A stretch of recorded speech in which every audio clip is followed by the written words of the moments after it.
Hello everyone, today I will show you how to add extra baggage on Emirates.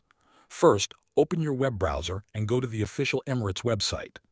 When the homepage loads, look for the option called Manage Your Booking. Click on it. You will be asked to enter your booking reference number and your last name.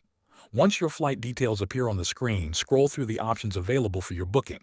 Look for something that says Add Extra Baggage or Purchase Additional Baggage. Click on that option to continue. You will now see your current baggage allowance and the choices for extra baggage. Depending on your route, Emirates may allow you to buy extra baggage by weight or by number of bags. Read the details carefully. If your flight uses the piece system, each extra bag usually has a maximum weight limit. If your flight uses the weight system, you can add extra kilos in blocks. Select the amount of extra baggage you need.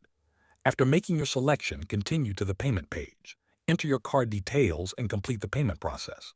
After payment, you will receive a confirmation.